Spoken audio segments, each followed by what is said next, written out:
I have had lots of luck in my career, but there has also been a lot of hard work.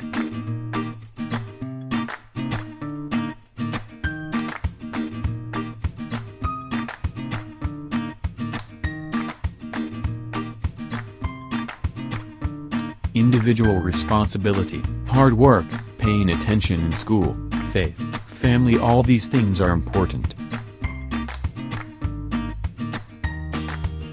In a lot of ways, success is much harder than I thought it would be.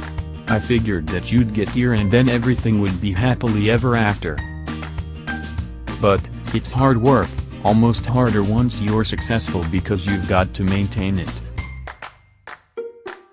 Football is like life, it requires perseverance, self-denial, hard work, sacrifice, dedication and respect for authority.